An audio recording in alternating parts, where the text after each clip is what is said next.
Hey Photo Universe. Alright. Today we're going to be talking about flash.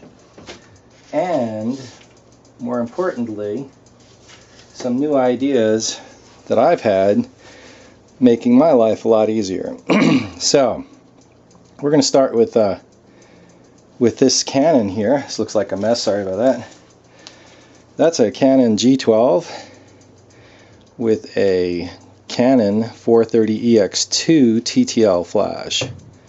Now what does TTL mean? Well, even on this camera, what it means is the flash fires and the light coming in through the lens is read off the sensor and the camera shuts off the flash. And in theory, that's supposed to be more accurate. More accurate than what, you may say? Well, old school here. In the old days, we had these.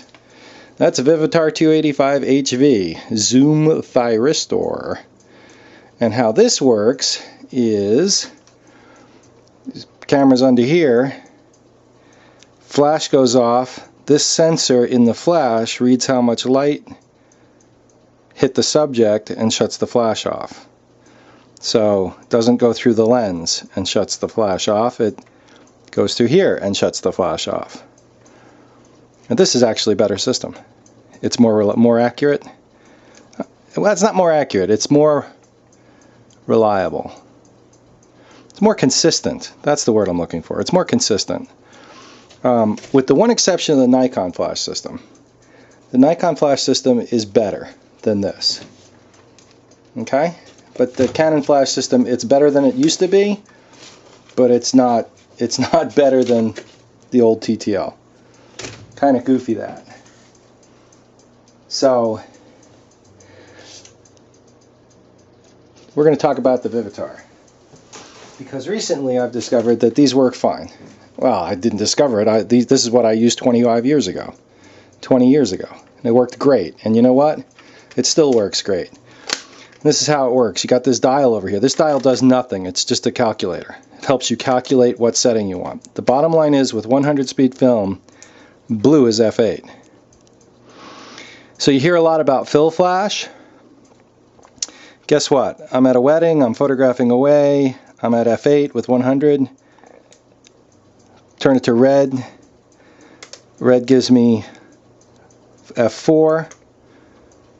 And if that's on red and I'm at f8, I've got a 1 stop, 1.5 stop, 2 stop fill flash. It's just that easy. I mean, you know, it's easier to reach in front of the camera, the flash unit, and turn that to red than it is to go in the camera and start pushing buttons, or God forbid, go into that other flash and start pushing buttons. You got to take the manual out with the Canons to figure out which button to push and dial in the exposure compensation. And now I pushed 6 buttons, turned 3 dials.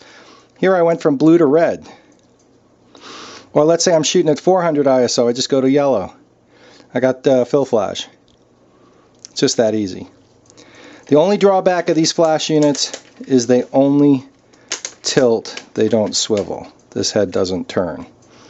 That's a drawback. Because sometimes you want to go horizontal and bounce. Right? That other flash unit will do it. What am I talking about? I'm talking about, you go like that. So I'm going horizontal. Right, so I can tilt, but it can also swivel. That's an advantage. Now there's other flash units.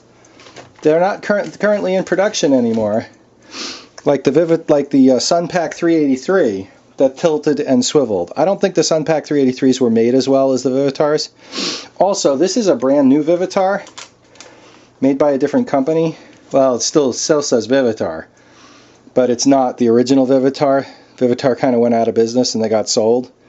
So the new box is like so. Okay, that's the new box. And they're about 90 bucks brand new.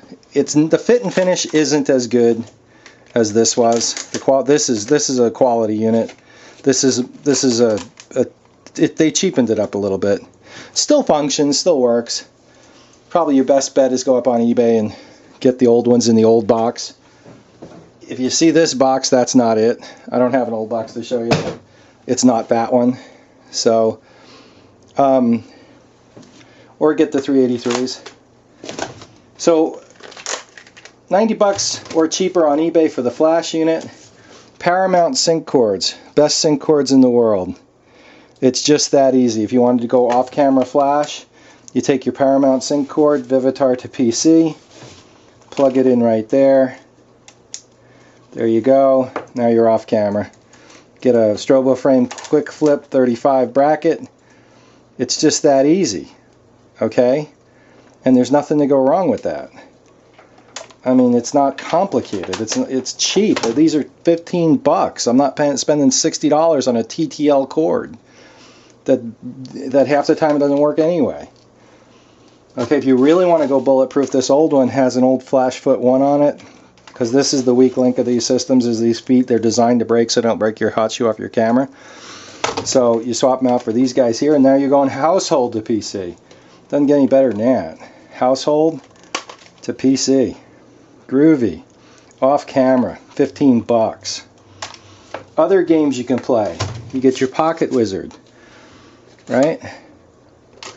You put this on your camera, you put this on a light stand, plugged into your Pocket Wizard, put it in the corner at a wedding reception. Beauty. We'll go into more detail on that someday.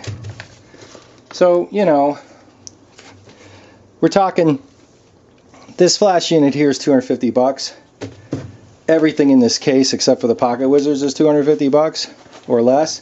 Figure 90, 90, 180 and $30 in redundant cords. That's where we're at. If you don't have a sync on your camera, right, PC socket on your camera, this is the best one, Nikon AS15. That goes into your hot shoe. Now you got a PC outlet. So there's no excuse not to use this system. They don't want you to know about this system. Look at that. I mean, they don't want you to know about this because TTL flash is a solution to a problem nobody has.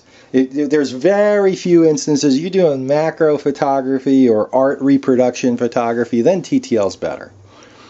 But for wedding photography or people photography or just flash use in general, these are better. They work better. They're more consistent. Except for Nikon system. But I mean, the joke with Canon's ETTL2 is that the 2 stands for you got to take a shot and then adjust it and take a second shot and that one will be on. That's the joke. So Nikon system works better than this, but it's the only system that really does in my experience. But for anyone else, if you're shooting Pentax or you're shooting Canon or you're shooting Sony or you're shooting any of those other ones, get a couple of Vivitars, professional flash units, and be done with it. These work better.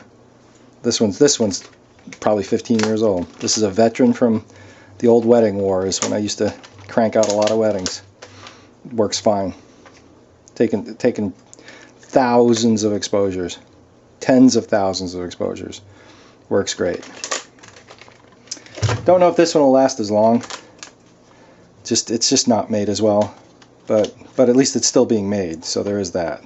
It's brand new. Seems like it's pretty good so far, but it's not as good as that one. So anyway, there's Vivitar 285s. A little compare and contrast.